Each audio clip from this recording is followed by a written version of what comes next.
This is a message to all Canadians. Do not trust CBC News. They do not share both sides of the story. They just share the side of the story that benefits their benefactors. We all knew this day was coming. Finally, we have a CBC whistleblower, an ex-CBC employee, has popped the top on the CBC and is calling it out. That's what we've got here for you today in our top story, among a bunch of other things. We've also got Boo just peacefully sleeping here. So let's jump into this. First off, we got this post here. It says, the Canada Housing subreddit crowdfunded a billboard in Toronto exposing how out of control immigration fuels the housing crisis. The 1.27 million newcomers in 2023, only 188,000 housing completions. The math doesn't work. Demand sustainable immigration. So this is costofliving.ca. So amazing that at this point we have people crowdfunding billboards to try to reverse Trudeau's policies and how bad it's breaking Canada. We've got an interesting clip here from Jasper. So all the houses around here burned down aside from these ones back here. But in this area, they're burned down. But look at this. This guy's, I think it's 1967 Corvette Stingray, untouched by the fire. Unbelievable. Yes, it says here, sorry, 1975 Corvette Stingray. So at least that wasn't burned down. This invaluable car. It can't be replaced. Some people in the comments saying here, apparently he showed up in Jasper in that car and that's all he has left. It makes sense why there's no ashes on it. Moving on, we got this here. This is one of the senators Trudeau has appointed, Charles Adler. And there's a quote here of him labeling senators as whores. This is the guy Trudeau appointed. I should note here too, this is one of the new independent senators. Like all the other independent senators Trudeau has put in, if you're not caught up to speed here, all these senators are not independent while they're labeled as independent. They're liberals. Let me give this example. And I will say, this is back from 2013, but you explicitly say cleaning out the Senate barn is not complicated. And you suggest that if you paid them less money and gave them no pension, quote, the whores won't take the job. Now, you're going to have to work alongside people that you, yes, it may have been in the context of your profession, but that you've referred to as a group of whores, Charles Adler. So how do you expect that that's going to go? Well, I'll just do the Canadian thing. I'll just ask them for forbearance, ask them for forgiveness, tell them I'll redeem myself, whatever it takes. If you're expecting me to say, I see my colleagues as whores, I mean, we can just put this down. No, I don't. And that's the quote. Charles Adler does not see his Senate colleagues as whores. What a goofy clip. He won't last. Unbelievable. What a disgrace. Spoken as a true whore.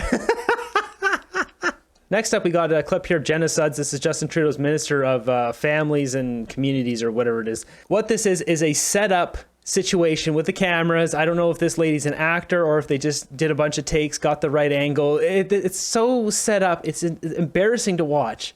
She's your first? Yeah. Oh, goodness. It goes quickly. My so fun. Yes, it does. Daughters as well? I do. I have 3, although they are all almost as tall as me now. So cherish this. We just got approved for our Canada Child Benefit. Fabulous. That's great to hear. That's so phony. Come on. This is so phony. It's an incredible benefit. I know I hear from families across the country who it really gives them a helping hand. No, you hear from families across the country who can't qualify for that. They have kids they need to put into that program and they can't get in. That's what you're really hearing. Let's get real. Yeah, it's been a huge help, that extra money every month just to buy diapers and wipes and such. It's been like amazing. It's amazing how expensive this little package is, right? They are. This is too phony. It's obviously set up. They know each other. They've met before. They read the script. No. And actually, so every summer we index the Canada Child Benefit to keep up with the cost of living. So your next payment in August will be a bit larger because of that. Yeah. Incredible. Listen, are you talking to us? This is just cringe, beyond cringe. Prepare for the introduction of UBI.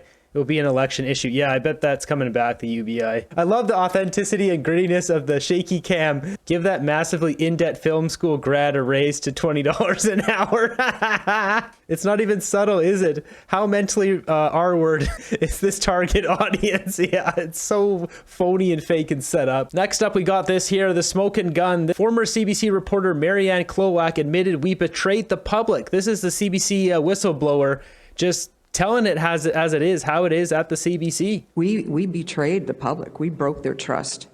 And we had been riding on a reputation of excellence for years. And now we were quickly shutting down one side of the debate. And how were we doing that? We branded the doctors and the experts the CBC chose that we used in our stories. We branded them as competent and trustworthy. And those who questioned and challenged the narrative were portrayed as dangerous and spreading disinformation. And that was regardless of what their specialty was, what their background was, and what their experience was. And I just also want to sort of give you a window into how this affected me personally. As a veteran journalist, I had solid contacts in the community. I had people calling me with stories. So I was seeing and I was hearing and I was absorbing all their stories of suffering and pain, and they were sharing them with me, and these stories weren't being told. Some of those were from the vaccine injured.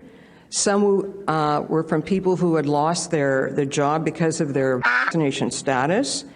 Those whose families had been blown apart and they'd been ostracized.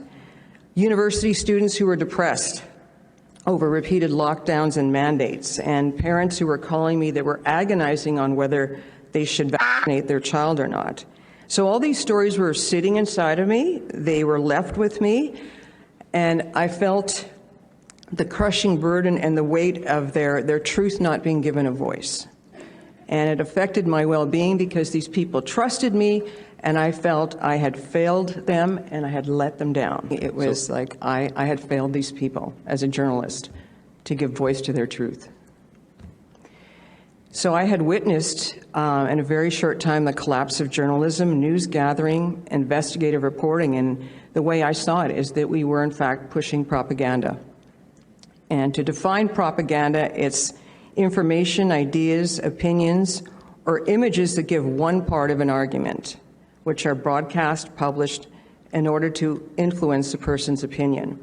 And mental health workers have their own definition of propaganda as manipulative persuasion in the service of an agenda. And that's exactly what that is. It's serving an agenda. And she's just talking about the V word and the C word, but I mean, the CBC has been doing this with everything. They're pushing out anything that makes Trudeau look good and Poilievre look bad. They've been doing this for a long time now. I mean, when you're getting big payouts, billions of dollars, $1.3 billion a year from Big Papa Trudeau, they just push whatever narrative he wants. They just paid out $18 million in bonuses. Catherine Tate, running the CBC, that corporation, into the ground, gets a big bonus. Gets a bonus for being a loser and a failure at her job. We'll never forget nor forgive. Now she'll be silenced. And on the topic of the CBC, we've also got this one posted by Shazzy Goalie. Basically, this guy's talking about how he had a CBC interview and they didn't post it because it didn't fit their narrative. This guy's on TikTok here. I've seen him a few times. His handle here is Cars with Sunduran, I think his name is. He has a lot of experience with the car thefts and all that stuff going on in Toronto, and he posts a lot of that content. So the CBC wanted to interview this guy, and well, this is what he had to say. CBC News does not share news to Canadians. This is so clear to me because they came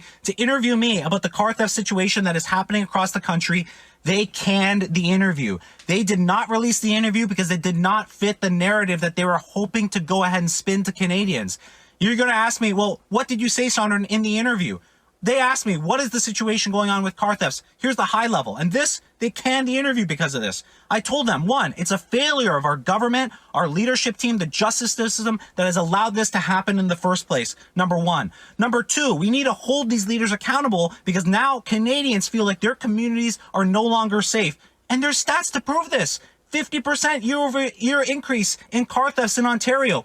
400% increase in home invasions in Ontario that lead to a car theft. I shared all of these stories and these stats with CBC, and they didn't want to go ahead and share this because this does not fit their narrative. I let them know, why are we not treating criminals in this country like criminals? People are terrorizing Canadians. Hundreds of you have sent me the stories of your families being traumatized, and I shared those stories with CBC. They didn't want to hear it. It doesn't fit the narrative. They don't want to hear the Canadian side of the story. They have their own specific side of the story that they want to share. This is such a big issue. Our newscasters in Canada are completely biased, and I can tell the person that was interviewing me did not like the answers I was giving, which was the truth. Why do we not have proper authentication in vehicles today? It's 2024. Why do we have all of this crime happening across the country? Because we don't hold these criminals accountable. The Toronto police chief just said, we are catching people and releasing them right away. Their entire police force feels disenfranchised because what are they doing? What are they doing? And then how are we shipping tens of thousands of cars across the port of Montreal? It's like we are blind. And I shared this common sense story that all of you are sharing with me, and they canned the interview. This is a message to all Canadians. Do not trust CBC News. They do not share both sides of the story. They just share the side of the story that benefits their benefactors. CBC News is all about spinning a narrative. They're not there to actually share the news. I mean, really, at this point, why don't we have people going to jail and working in jail? Everyone in jail should be working a job. They should be digging ditches. They should be maintaining trails. They should be digging in the sewers. Whatever the worst jobs nobody wants is what people in jail should be doing. They should have to earn their keep to get food. If they don't earn their keep, if they don't work, they don't get to eat. That's what should be happening. And we should have a lot of people in jail doing a lot of free work for us. But instead, Justin Trudeau lets these guys just have house arrest and play Xbox for a couple of months after stealing a $100,000 car. As it shows here, V-word crime is up 50%. We've got extortion up 357%. V-word, F-word, offenses. Sorry, I can't say these words. You can read it on the screen there, though. 116%. Auto thefts up 46%. I'm not going to read these. The system is so woke and broke. I can't read these words, but you see here this. SA is up 75%. So not looking good for CBC. Next up, we got this one here posted by Table Salt. Canada to pause approval of temporary foreign workers for low-wage jobs in Montreal. So it looks like they're finally taking some steps here because people are angry. This is getting a little silly that it's happening city by city. This should just be nationwide, but for whatever reason, this happened in Montreal. Next up, we got Captain Schmuck here, posted by Marty up north. It says, stress of all his lies and his lives he's ruined is getting to him. Good. I hope it's affecting his health. How many Canadians are losing sleep because of his disastrous policies? So yeah, Captain Schmuck is looking pretty gaunt. We don't know, is he on the nose flower? Is it the stress? Is it the knowing how many people are ending themselves because of him and his policies and what he's done in our country? People sleeping in tents. I don't think that stuff really bothers him. I think this narcissist doesn't really care. I think if anything, it's more of like his image and how his children view him. I think that bothers him more. That interview Keenan Bexty had on the beach there when he had to get him away from his kid who was surfing. He didn't want to be heckled in front of his child. I think he cares more about that. He doesn't actually care about Canadians. His narcissism, I don't think, allows him to. So maybe, I think more likely is his divorce with Sophie is going through and they're having to negotiate who gets to keep this house and this boat and that boat, and who gets to keep the yacht and who keeps to keep the Range Rover and the Tesla and this, like rich people problems, right? Splitting all these assets, all their houses, all their land. That's probably, draining his energy. And his beloved Sophie, seeing the surgeon be more of a man than he'll ever be. So who knows? Maybe he's on the nose flower. That's what's happening. Let me know in the comments down below what you think is going on with Trudeau. But he's clearly lost a lot of weight. He's starting to look pretty small in his suit jacket here. I wouldn't be at all surprised if he had nose candy problem. Nose candy, nose flower, whatever you like to call it. Yeah, but we need him healthy enough to run and be defeated. Ooh, people want to see him defeated. There's a bunch of other comments in here I can't read. They're pretty savage. Strip his popularity and watch him wither. Put a grayish beard on him and you have a 75-year-old Castro. No, he's losing a lot of weight. Something's off. Yeah, something is going on. Next up, we got Doug Ford here. He's kind of getting off his rocker here. He is talking about mass immigration. I don't know if he hasn't learned from Danielle Smith. So Danielle Smith last week talked about bringing in 10 million people into Alberta. She, I guess, meant people migrating from other provinces, but either way, 10 million is 10 million. And if people are flooding in from India and wherever else, Philippines, into Toronto, and then going from Toronto to Calgary or Edmonton or anywhere in Alberta, then what's really the difference of bringing in 10 million in 5 years?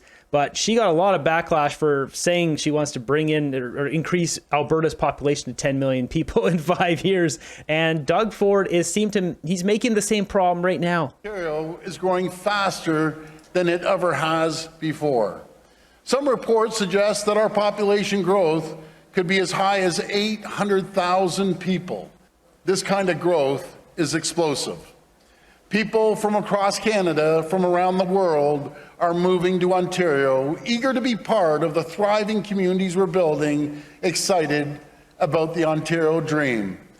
But these newcomers, they also want to participate in our growing economy, an economy that's added more than 800,000 new jobs since we came into office in 2018, with 160,000 new jobs added since the beginning of this year. It's so important to our government to ensure that the economic growth we're experiencing benefits the entire province. That no matter where you live in Ontario, you have the same opportunity to access a better job with a bigger paycheck. But friends, as I've said before, as we rebuild Ontario's economy, as our population grows, we have to build the infrastructure needed to support this growth and ensure that it's sustainable for generations to come. With the most ambitious plan to build in Ontario's history, matter of fact, in the country's history. And when I tell our neighbors to the south that we're spending on infrastructure about $200 billion, they're shocked. They can't believe it.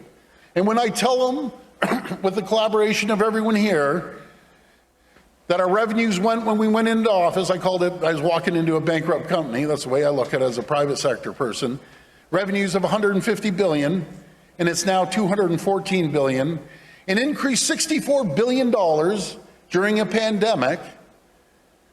And guess what? We've never raised the tax. Friends, Ontario is growing like never before. This kind of growth isn't without its challenges, but it also opens the door to incredible opportunities. Let's build a better Ontario together. Let's get it done.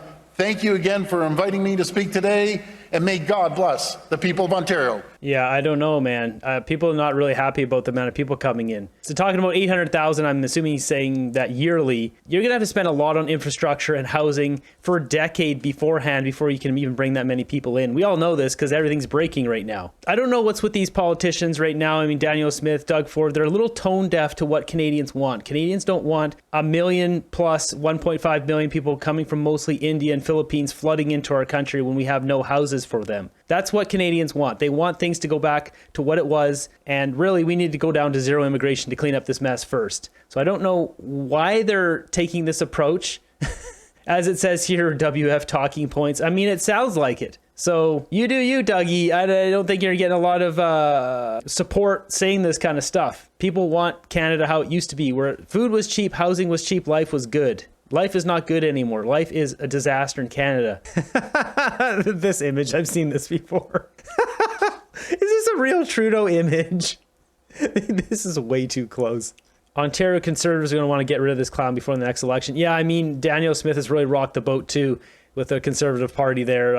You know, she is a far right conservative, so this video isn't about Danielle Smith, but she's really just not upkeeping her promises, and it's really rocking the boat there in Alberta. I mean, just talking to my family, you know, there's a whole bunch of things people are complaining about that she's not doing. The same thing with Doug Ford here. Next up, we got this. It says, Canada is now the 7th highest total debt out of the advanced economies, but the government masked this by publishing the net debt, net of your pension. They've been doing this for a while. They keep using the Canada Pension Plan to prop up GDP and hide things, but you can see here gross debt as a share of GDP, and there's Canada. So Japan not looking good. Canada, they're up 7th position here. This is gross debt. So you basically want to be Taiwan is what you want to be in this chart. Next up, I want to talk about monkeypox. And while we're doing that here, we've got a statue that was unveiled in Houston, Texas, of a giant Indian monkey statue. So monkeypox, I haven't talked about it because I was out on a road trip over to Alberta, but basically it's in Africa right now. There's like some lower level, there's like different strains. The bad strain is in Africa. People get spots all over their faces. There's a lesser strain that there's been some cases, I think 100 something detected in Canada. It's really not something to worry about right now. Justin Trudeau hasn't commented on it. Could it be something that blows up into something more? Maybe. The mainstream media is trying to make it seem so, but really it's not something that is a huge concern right now. If you're wondering, I know there's people who send me messages. There's other channels that use egregious clickbait and make it seem like the world's falling down and all this stuff with monkeypox. As of right now, it's not a huge problem in Canada, but the World Health Organization, if you can trust them, they have put it out as a high alert in across the world. It should be a high alert. So take that for whatever it is. Did these organizations really serve us as best as possible last time? You be the judge of that. On a side note, why does Houston have a giant monkey statue? I don't know. The world has gone mad, and now they have this. So jumping over to my group, let's see what memes we've got today. I've saved some of them. So I've got this one here. This is getting ridiculous. So what we've got here is someone in Toronto, and this is how they have to protect their vehicles. This is this new security in our Brampton. And look. Sorry, it's in Brampton, Ontario. So they've got basically a boot on all 4 tires and a bollard they've installed. Their own very bollard, this thing on the back here that they can raise and lower to protect their vehicle. That man I now lose a carrier. Look there. This first me see this Rasta. That's ridiculous. You want to go get whatever, some groceries, you got to take all that crap off. That's how bad it is in Canada. Next up, we got this Canadian hero here. This guy's a real legend. Just throw that in there discreetly. Well done. We've got this one here, which is hilarious. Make this make sense. Yeah, it doesn't make sense. There are a lot of pressures on our system. Increasing the immigration levels, interestingly, will take some of the pressure off of the system because the stream on bringing in permanent residents has got room to bring in more, and it's when people come as refugees and try to flip or get refugee crisis status that it sort of slows down the system a little bit. So increasing the levels will actually help bring in more people to respond to that. That makes absolutely no sense. He's just saying there's room for them to grow and then they flip over from refugee to... What did he just say? Nothing he just said there make any sense. Once again, Captain Schmuck is an idiot. What does Justin Trudeau and a turtle on a post have in common? You know, he didn't get there by himself. He doesn't belong up there. He doesn't have any idea what to do now that he's there. You wonder who could have thought it was a good idea in the first place. He's elevated beyond his ability to function. That's the perfect follow-up to the post we just watched. Like, what is he even... He doesn't make any sense. We've got this one here, rich and poor. Yes, this is what is happening here. The difference between humans and animals. Animals would never allow the dumbest one to lead the pack. We've got monkeypox, World War III, 1-year prison sentence for posting a meme. Yeah, exactly. This is in reference to the UK. They've completely gone mad, as they might say. How to prevent monkeypox. I thought this was funny. It says, what a deal. If you look here, $5.97 each. After limit pay, $5.99. Yeah, 2-cent savings in Canada. It rounds up regardless. So it doesn't matter. One of the greatest memes I've ever seen is this one. Most prolific Canadian actor ever. I think most of these are real photos. We've got Islamicist Trudeau. We've got Native American Trudeau, Cowboy, Sikh, Scottish Trudeau, Chinese, Jewish, Arab, French Musketeer, soldier. I don't think this is a real photo, is it? Let me know in the comments below. I think that one's photoshopped. Boxer, academic, Star Wars, rebel. That's from a Halloween party. Heterosexual Trudeau. Politician, African, Superman, Hindu private investigator, fire person, cripple, son, snowboard instructor, stuntman, and Jeffrey E. I'm going to say his last name. This is hilarious. And I think most of these are actually real photos. This is from a Halloween party as well with Superman. We all saw this coming. The CBC is horribly woke. It serves Justin Trudeau. It was only a matter of time before someone, an ex-CBC employee, one of the people likely laid off, started to speak out against it, spill the beans, and tell us exactly what we all know. The CBC is corrupt and it needs to go.